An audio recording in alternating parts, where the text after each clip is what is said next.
Olá, pessoal. Eu sou o professor Rafael Maia e esse é mais um vídeo do curso de Análise de Regressão. Na aula de hoje, vamos falar sobre região de confiança.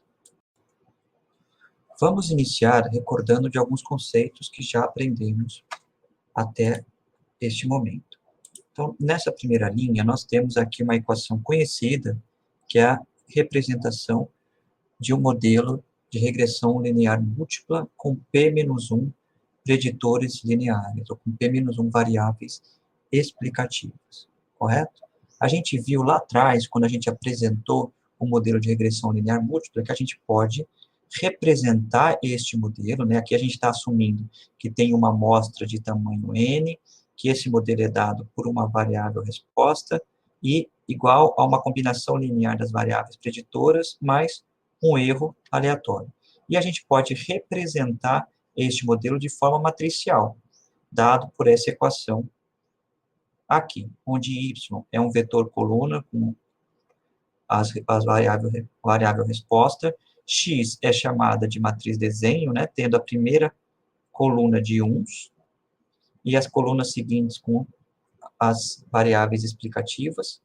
Beta é um vetor com os parâmetros, com p parâmetros, né, beta 0 até beta p menos 1, e epsilon é o vetor dos erros aleatórios. A gente viu que o estimador de mínimos quadrados na forma matricial para o vetor, para o parâmetro beta, é dado por beta chapéu, certo? E é obtido por essa equação, x transposto x a menos 1, multiplicado por x transposto y, né?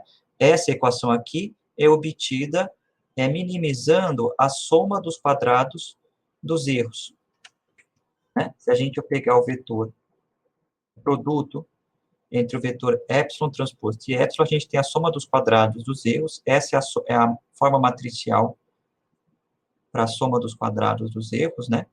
Que é dado por y menos y e chapéu ao quadrado, ok? De igual a 1 até n, ok? E quando a gente minimiza essa função em relação a beta, a gente obtém que o estimador de mínimos quadrados é dado por esta equação. Um ponto importante a chamar a atenção aqui é que para se obter o estimador de mínimos quadrados, não é necessário fazer nenhuma suposição em relação ao vetor de erros aleatórios epsilon, ok? Bom, mas se a gente quer fazer algum tipo de inferência em relação aos parâmetros, aí, neste caso, a gente precisa fazer algumas suposições em relação aos erros aleatórios. E as suposições que a gente faz estão expressas aqui nessa linha. Ou seja, o que está dito aqui é que os erros aleatórios para i igual a 1 até n, eles são id independentes e identicamente distribuídos, com distribuição normal, com média zero e variância sigma ao quadrado, né? A gente pode expressar isso de maneira matricial, dizendo que o vetor de erros aleatórios epsilon, esse vetor tem uma distribuição normal multivariada, com média zero, ou seja, a média é um vetor de zeros, e a matriz de variâncias covariâncias é dado por sigma quadrado, que é uma constante, que multiplica a matriz I, que é uma matriz de identidade, ou seja, uma matriz diagonal com uns na diagonal, certo? A partir desse resultado, a gente chega que o vetor de beta chapéu, ou seja, o vetor dos nossos estimadores, ele tem o vetor, uma distribuição multivariada normal, uma distribuição normal multivariada, com média beta e variâncias, a matriz de variância e covariância dada por x transposto x a menos 1 vezes sigma ao quadrado. Isso vem do fato dos erros terem distribuição normal e também, a gente mostrou lá atrás, que o valor esperado de beta chapéu é beta, e a matriz de variâncias e covariâncias de beta chapéu é dado por sigma ao quadrado, que multiplica x transposto x a menos 1, x transposto x a menos 1. Isso está lá atrás, em alguns dos vídeos anteriores. A partir desse resultado, se a gente quiser construir intervalos de confiança para um beta-k específico, né, a gente pode construir esse intervalo da forma beta-k chapéu, mais ou menos, a constante que vem da distribuição t é o percentil de alfa sobre 2 da distribuição T com n menos p grau de liberdade, que multiplica a raiz quadrada da variância estimada de beta k chapéu. Essa variância estimada e essa distribuição T vem do fato de que sigma quadrado não é conhecido, então a gente tem que estimar sigma quadrado por S quadrado, certo? Onde o S quadrado é igual ao quadrado médio do erro, que é igual à soma de quadrados dos erros, dividido por N menos P, certo? S quadrado aqui. Então, quando a gente substitui, estima o S quadrado o sigma quadrado pelo S quadrado, a gente vai ter que a distribuição de beta chapéu vai ser aproximada por uma distribuição T com N menos P graus de liberdade, e a partir desse resultado, a gente consegue construir intervalos de confiança marginais, ou seja, para cada um dos parâmetros do meu modelo. Aqui, para a gente fazer um breve exemplo, vamos considerar um conjunto de dados onde a gente tem dados de espécies lá da ilha Galápagos, a gente está falando sobre a diversidade das espécies da ilha Galápagos, temos dados de 30 ilhas e 7 variáveis. Nós temos dados, por exemplo, do número de espécies de plantas encontradas na ilha, o número de espécies que são endêmicas ali daquela ilha, entre outras características da ilha e das ilhas no entorno dela. Foi ajustado um modelo de regressão linear múltipla, onde a variável resposta é o número de espécies encontradas, o número de plantas, de espécies de plantas encontradas, e colocamos as outras variáveis como variáveis explicativas, ok? Todas elas são variáveis quantitativas. E nós temos aqui na saída do R, aquela saída que a gente está acostumado, onde na primeira coluna nós temos as estimativas dos parâmetros associados a cada uma das variáveis inseridas no modelo. Na primeira linha a gente tem o intercepto. Nós temos a estimativa dos erros padrões. E aqui nós temos, por exemplo, a estatística T e os testes de hipótese, o p-valor resultante do teste de hipótese, testando a hipótese de que os parâmetros são todos iguais a zero.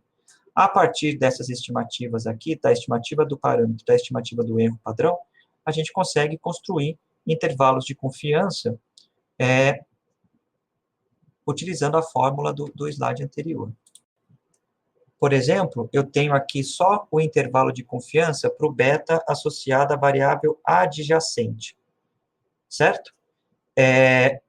No caso aqui, para a gente fazer isso no R, a gente usa essa função confit, e eu estou pedindo para ele pegar lá do objeto LMOD a linha 6, que representa a variável adjacente, certo? Então, ele me dá um intervalo de confiança que vai de menos 0,11 até menos 0,38, correto? Esse beta representa o incremento no valor esperado da variável y quando a gente aumenta uma unidade na variável adjacente, ok? Então, como é que a gente interpreta esse intervalo de confiança que está representado aqui? É um intervalo de 95% de confiança, certo? Ele está deixando 2,5% da cauda esquerda e 2,5% na cauda direita. Ele está dizendo, olha, eu não sei quanto vale o verdadeiro valor desse parâmetro beta adjacente, mas eu posso dizer que o intervalo que vai de menos 0,11 a menos 0,38, ele contém o verdadeiro valor do parâmetro com 95% de confiança. Essa é a interpretação que a gente aprendeu lá atrás sobre intervalo de confiança, certo? Aprendemos lá em inferência, correto? Então, esse intervalo contém o verdadeiro valor do parâmetro com 95% de confiança. A gente pode fazer um paralelo desse intervalo com um teste de hipótese. Então, se eu quero avaliar se o parâmetro é igual a zero, eu posso, por exemplo, verificar se esse intervalo contém o valor zero. Se o intervalo não contém o valor zero, a gente diz que o parâmetro é estatisticamente diferente de zero ao nível de significância de 5%. Embaixo, nós temos os intervalos de confiança de 95% para todos os parâmetros do modelo, são os intervalos marginais. Então, eu tenho, por exemplo, aqui, o intervalo de confiança para a variável adjacente, que a gente já interpretou ali atrás. Vou pegar, por exemplo, aqui a variável nearest, em que o intervalo, por exemplo, ele contém o valor zero. Portanto, seria equivalente a testar a hipótese se o parâmetro é igual a zero, e nesse caso a gente não rejeita a hipótese, a gente não tem evidência estatística para dizer que o parâmetro é diferente de zero, porque o intervalo contém o valor zero. Analisar esses intervalos de confiança é equivalente a fazer os testes de hipóteses marginais, aqueles testes T que a gente vê no summary do modelo de regressão linear, quando a gente usa o R. Então, fazer os intervalos de confiança são equivalentes a fazer o teste de hipóteses marginais. No entanto, a gente aprendeu lá atrás que a gente pode testar, fazer um teste conjunto, testando conjuntamente mais de uma hipótese, ou seja, eu posso testar conjuntamente se o beta associado ao nearest é igual a zero e se o beta adjacente é igual a zero. A gente aprendeu a fazer isso usando um teste F. A gente pode, a partir desse resultado, também pensar numa região conjunta de confiança. Eu posso construir uma região conjunta de confiança para 2 ou mais parâmetros?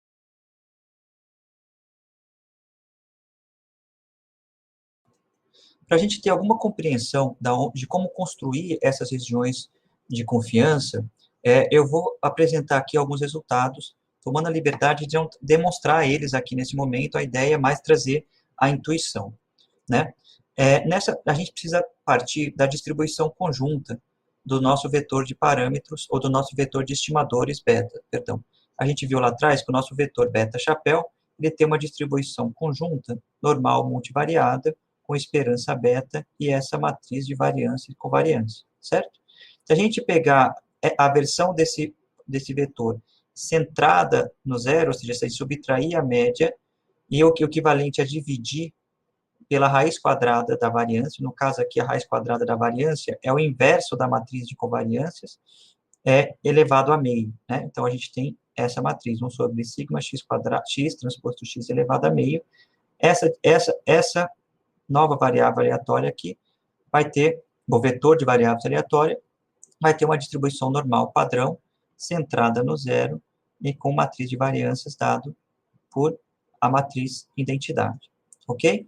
A forma quadrática dessa distribuição normal multivariada, seria o equivalente a levar ao quadrado uma distribuição normal padrão, ela vai ter uma distribuição Q quadrado. A gente viu lá atrás o que é uma forma quadrática. Uma forma quadrática vai ser dado por beta menos beta transposto, menos beta chapéu transposto, que multiplica x transposto x, seria, na verdade, aqui o x transposto x elevado a meio, vezes o x transposto x elevado a meio, e isso que dá simplesmente o x transposto x, que multiplica beta menos beta chapéu.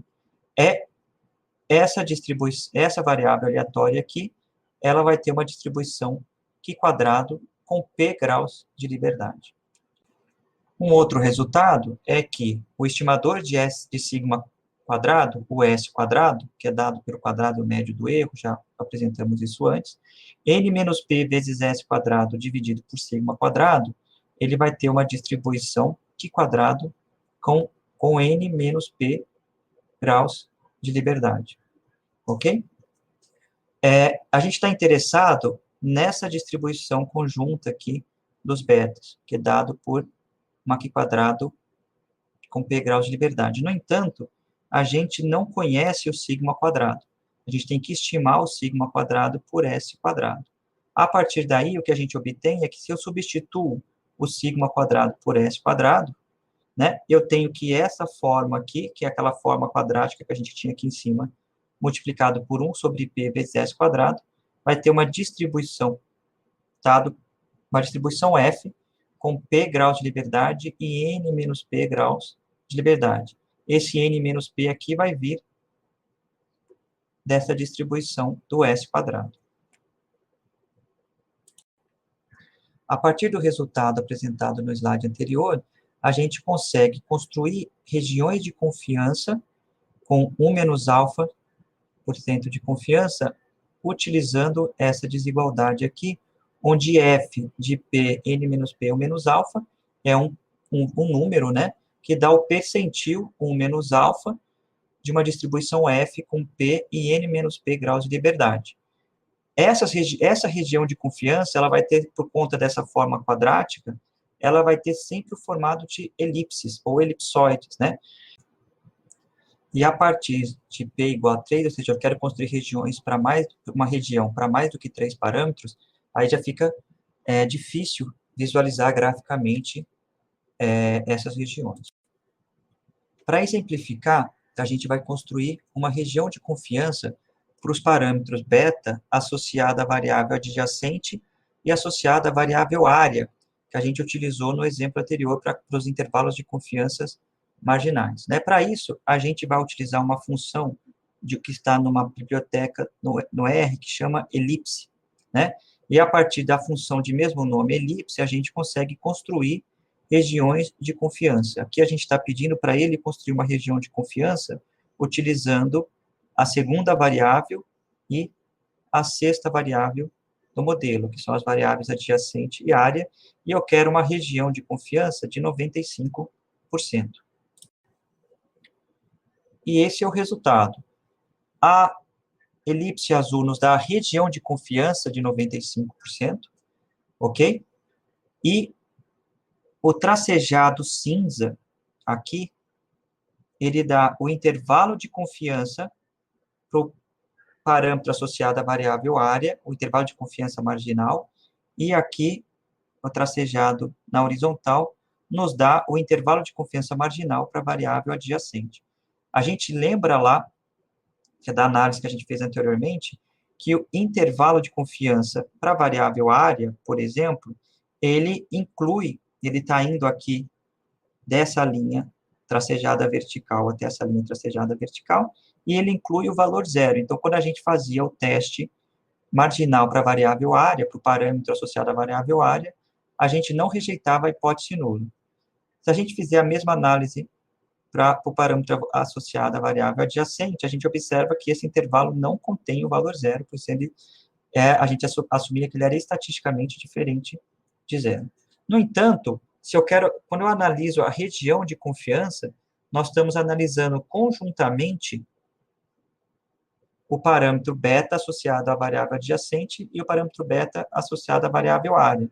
Então, testar se beta do adjacente é igual a zero e o beta, a hipótese nula, e o beta da variável área é igual a zero, se os dois são iguais a zero, conjuntamente, é equivalente a verificar se o ponto 0, 0, ele está dentro da região de confiança. Então, nesse caso aqui, o ponto 0, 0, ele vai estar aqui em cima.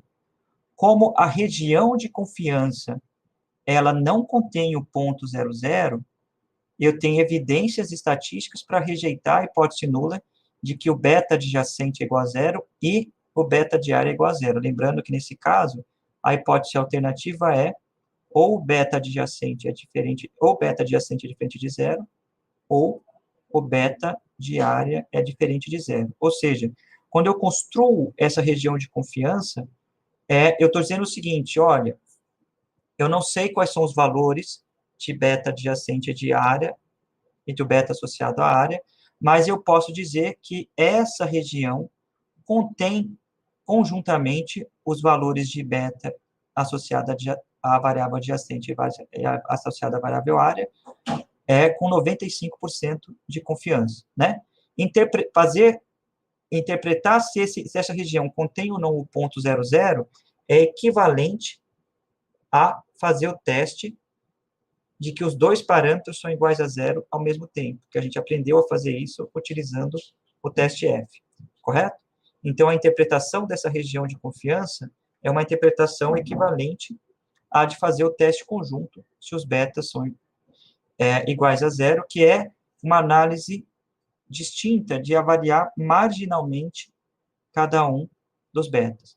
A gente tem que tomar cuidado que quando a gente faz testes marginais, e eu vou testar vários betas marginalmente, então eu estou fazendo vários testes, e nesse caso, eu teria que fazer alguma correção de p-valor para testes múltiplos, ou corrigir os intervalos de confiança marginais para que eu possa fazer esses testes, vários testes. Quando eu faço análise conjunta, eu não preciso fazer essa correção.